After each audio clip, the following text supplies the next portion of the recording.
Thank you for auditing the always positive new music review show hosted by a French professor who doesn't know what the word Thursday means. Yes, it's Thunderground Thursday on a Tuesday, and I'm going to be reviewing an album which you probably haven't heard of, but is quite good. It is called Typical of Me by Laufey. Laufey. And this is on a Tuesday and not on a Thursday because it's my daughter's birthday. The girl sometimes known as Goat. She has been on the channel a fair number of times. I'm sort of having her on the channel a little bit less because it's actually not good for brain development to be hooked up to likes and comments and stuff like that. So kind of letting her grow up a little bit, and growing up on a day like today for her birthday.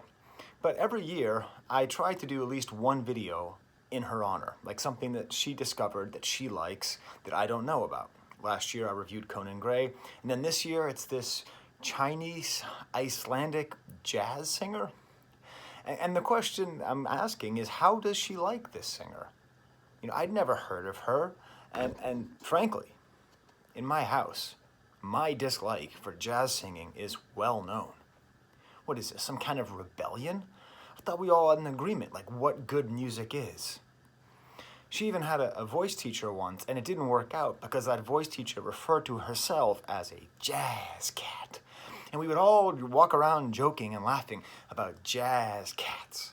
Now, all of a sudden, my daughter, when we go to the record store, she's no longer asking for heartthrobs like Conan Gray. She's asking me to pick up Julie London and Billie Holiday. We had an agreement. Well, how did this happen?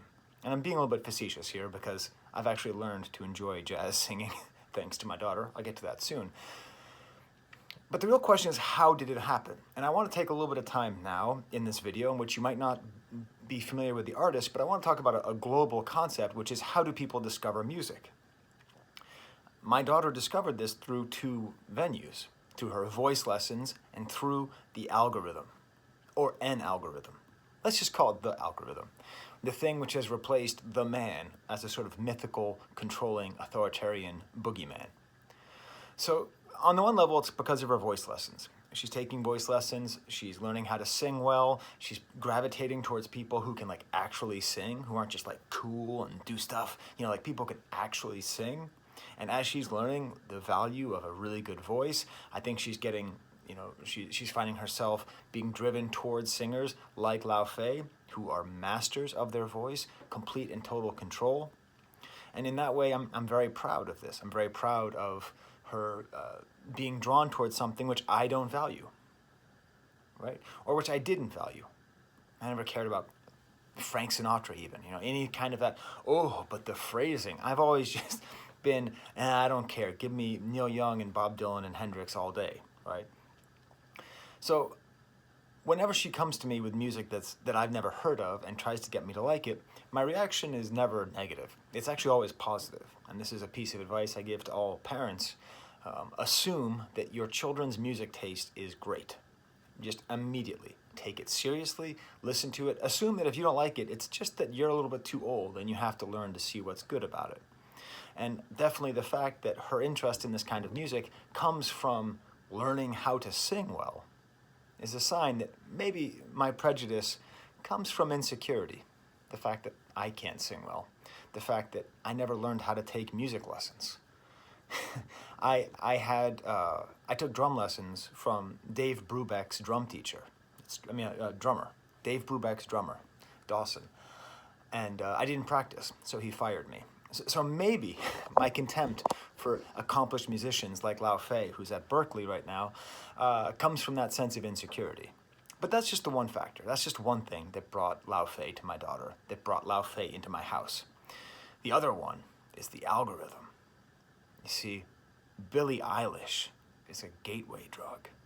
It's true. Her music has been moving more towards jazz singing. And if you're a real fan of Billie Eilish the musician, not Billie Eilish the personality, not Billie Eilish the perfume bottle and person on Vanity Fair, but if you're like my daughter and truly appreciate Billie Eilish as a musician, and you want to follow her, you have to go towards jazz. Not towards the hip-hop or towards the industrial or bedroom pop, but towards jazz.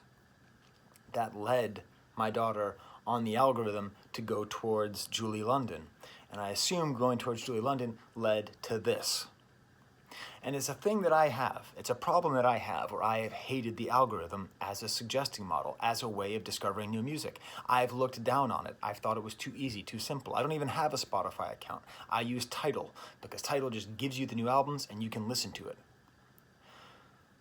There's two other methods of listening to music that I subscribe to. I don't subscribe to the algorithm. This channel is actually kind of against the algorithm because it's primarily based on the older sibling and the Tower Records method of discovering new music. See, the older sibling method is based on the concept that cool can be taught. You know, I have 3 older brothers, and if you're on my Patreon, I interview them and talk about their musical taste and how it influenced me. It's kind of interesting. But it doesn't have to be a sibling. It can be a friend. It can be a YouTube host, some kind of expert, some kind of gatekeeper who tells you what's cool and why, who curates music and then brings it forward to you. That's kind of who I want to be. I want to be your older brother on this channel. It's also based on the Tower Records method, which used to be, back in the old days, I'm not talking about the radio or MTV. In the old days, the way I would discover music is I would just go to Tower Records and they'd have this tower of new CDs, and you just press and play and skip around and listen to them. That's what I do every Friday. I just jump around and I listen to new music, and if I like it, I review it. If I like it, I buy it. That's the other thing I'm trying to do. I go to Tower Records. I listen to all the new music on Fridays. I pick 3 to 4 albums a week. I share them with you. I'm your big brother. We all have this conversation. It's all great. This is the way music should be shared. I heard the Laufey album when it came out in April, and I didn't hate it, but I didn't love it because it's jazz singing. So instead I reviewed Girl in Red and Ethel Cain. But what I've learned in spending the last week listening to this Laufey album is if you raise your children right, musically, that is to say, if you take them seriously, if you believe that their musical tastes is valid, your children will become your older sibling. Eventually, they will know what's good and what's cool and share that with you. I had that experience with my son introducing me to Playboy Cardi and Caro Bonito. I've had that experience to some extent from my viewers who comment about things that I might like and push me towards that way. The kind of humility that you have as a child towards your older siblings, you can have as an adult towards younger people who might be more in touch with music, more in touch with culture. So all that to say, this is a birthday gift to my daughter, reviewing Laufey, but really it was a gift to me because I got to spend some time really listening to what a great jazz album sounds like, a great jazz singer. This woman is insane. She plays the piano, she sings, she plays all the string instruments. I think she's also playing the guitar, and she wrote the entire EP. A great songwriter with that ability to write songs. And this must be a thing that you have to be able to do to be a great jazz singer. She's able to write new songs that you presume could have been written 50 years ago. She just has that ability. It's very charming, very engaging. It's very well sung, but it's never quite oversung. I never quite got the sense, maybe once or twice, that she was trying to show off, like some kind of exam, some kind of comprehensive exam showing off your range. It's all very tasteful, very engaging, and very good. And thanks to my daughter, I now know about it. Now let me give you an example. Here's a song called Street by Street, which according to Tidal in the biography, is an Icelandic radio hit. That's cool. Just in case you don't know, Iceland has less than 400,000 people. A friend of mine, Stephen Brahe, he's Icelandic. It's very true. It's a very small place. So being an Icelandic radio hit, like Iceland is half the size of Rochester, New York, where I live, which is a very small place. But still, I like it, and it's interesting because this interesting experience that she's bringing as being an half Icelandic, half Chinese living in America, already we just have a very dynamic set of influences and cultural markers. This song is typical of her style in the way that it's this great jazz singing, kind of doo-wop singing in the first verse. There isn't really a chorus, but she repeats the word paradise, and then she does a little bit of scatting, and the ooh-ah. And if there's one thing I've really had to force myself to get used to and to accept, is scatting at all. I have a real problem with scatting. I think I figured it out on my way into work today. The problem is that people scat and smile. It's like always like do do do do skidoo keep up, and that's just it. I think if people could like scat with a scowl, I would like it more. But what kind of ridiculous criteria is that? Feel free to put in the comments. Sky, that's a ridiculous criteria. I really enjoy the warm guitar, and like this drum machine comes in on the second verse. And all the way throughout the album, there's a lot of these drum machines that are kind of dirty, kind of modern sounding, which cheapens the overall production. Wait a minute, in a good way. I like the cheap drum machine because any kind of modernizing elements into this, I think, is very useful. It really makes it a much better album to not just be lodged in the, oh, this could have been recorded in 1962, to have these modern elements both in the instrumentation and in the lyrics. The whole song lyrically is a cute idea. You know, it's about reclaiming the streets. I grew up in Boston, so she's talking about the Back Bay, so it's kind of nice hearing references to my place where she's trying to get over the places she used to be with her boyfriend. She's trying to reclaim them. It's, you know, it's a funny thing. You know, I have a hard time like going to the same restaurant with different girlfriends. Like I have to like reclaim the restaurant in my head. So I understand this sense of space that she's trying to reclaim. Kind of funny idea she talks about is like a reverse game of Monopoly. She talks about seeing him in a cafe and talking to him in a bookstore. These two places remind me of the big fear that I have with artists like this. Not even really a fear. It's just an inevitability. You know, there's going to be a Starbucksification of Laufey. You know, just because this music is not hip and happening with young people, her audience is necessarily going to be older people, my age, who like going to cafes and bookstores, who like going to Starbucks and, oh wow, Chinese Icelandic, and she's so talented. I could see her being an adult contemporary superstar, which is kind of sad because when I see the way my daughter reacts to her music, it's not the artist's fault that very few young people are able to connect to this music, you know? I really like the ending where she says she's not just taking back the city, she's taking back her life. It's kind of very solid. There's one like Alanis Morissette in here, which thankfully does not return. The next song, Magnolia, lyrically is great. It's all about this girl that she knows who's so beautiful but doesn't know it. And it's all about this idea of people being perfect who you see and like fantasizing about their perfection. And you know, none of us knows our own worth because we always sell ourselves short, because we always think that we are not as good as what we think somebody else is. And that's what this song is about. And as a dad, the fact that my daughter is listening to this music is making me happy, because I want her to know that when you see somebody and you think they're perfect and that they must know they're perfect and they're untouchable and they're perfect in every way, either in their beauty or in their talent or whatever, they don't know that. They don't think they're perfect. They don't think they're beautiful. And someone is looking at you, yes, you, whoever you are, both my daughter and whoever it is that's watching this, is looking at you and thinking that you're so perfect. Acoustic guitar in here, gorgeous melody. I really like that she's very precise with her voice. She has great voice control, but in kind of a quiet register. Way too often, people who can really sing belt, and I don't like belting in general. She's not whispering, she's not breathy, but she's also not like yelling. She has this great, very, very measured voice. Instead of a drum machine on the second verse, it just gets more lush, more instruments, louder piano. Next song is called Like the Movies, which is probably my least favorite song on the album. It's a little bit more like an old standard. You know, another song about falling in love at the bookstore. But what I like about this is that it's a theme in the album. It's an EP. It's a short album. It's like 20 minutes. This video is going to be longer than the album, as I usually do. Happy birthday.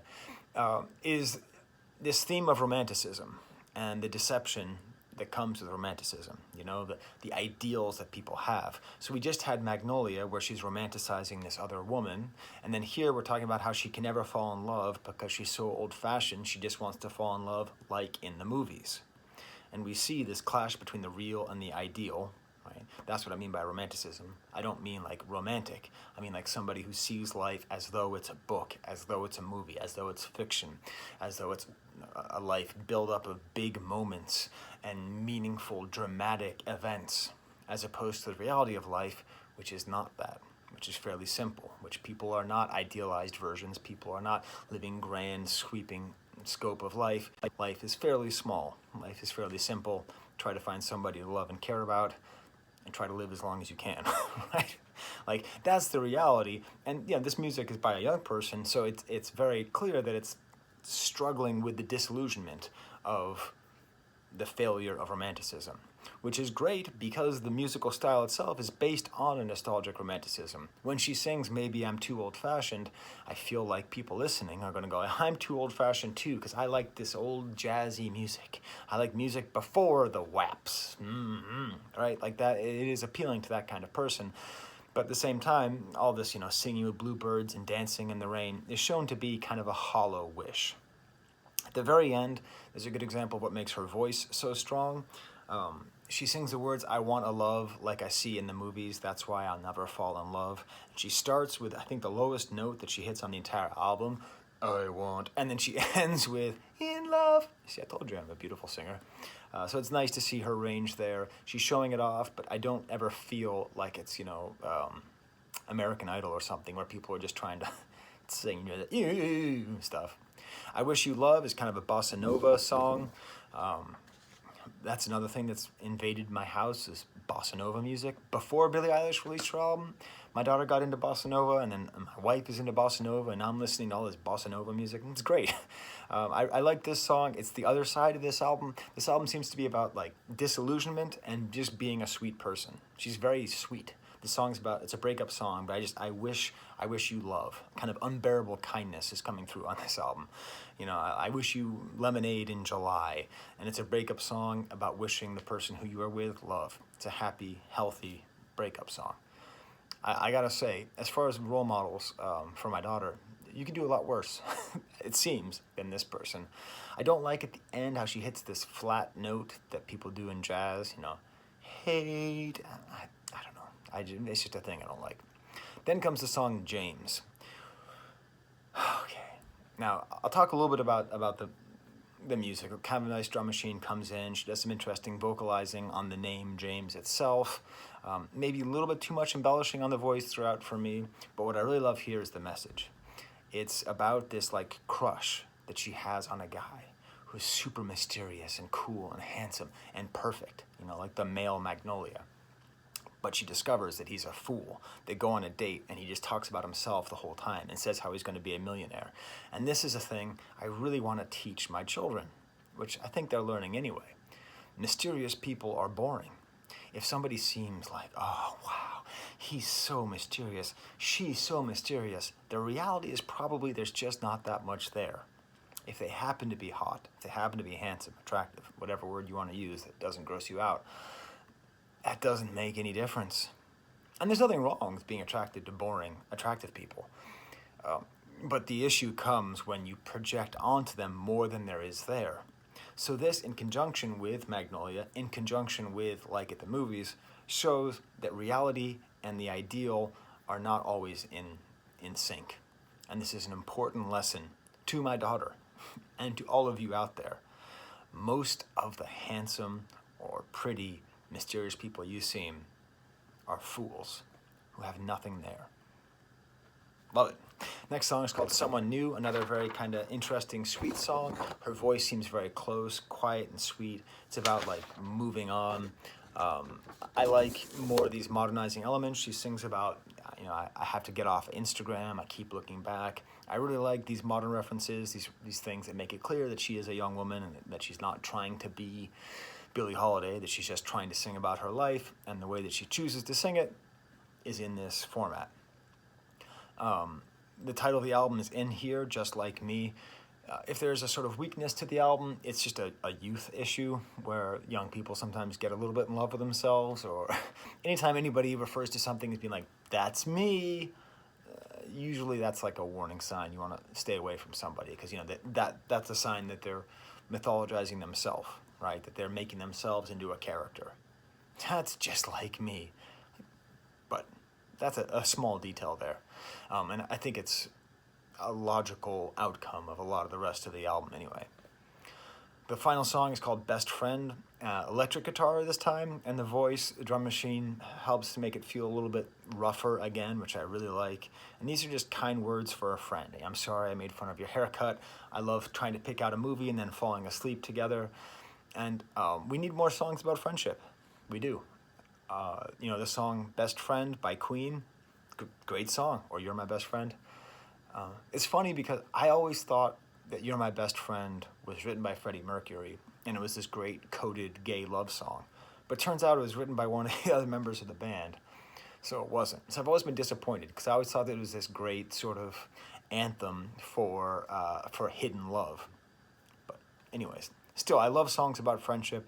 Friendship is some of the most important things in people's lives, and especially we need more songs about friendship from young people, because when you're young is when friendships are sort of most prevalent, before you start your own families, where they're so important, that sort of interstitial point between childhood and adulthood. So much scatting on here, just a very long scatting thing, but by the end I ended up appreciating it, and instead of having to think about her smiling, do you, I was just able to hear it as an instrument, and I was able to enjoy it. So there you go. Happy birthday, Goat. I hope you enjoy this music as much as I did. I do very much like it. It is outside my comfort zone because it is jazz singing and because I have this prejudice against it, probably because I was taken too many times to the goddamn Regatta Bar in Harvard Square and had to watch. But I'm growing, you know? We can all get older. We can all get younger as we age. All right, until next time, you know, for everything behind me, for Goat, there's the camera.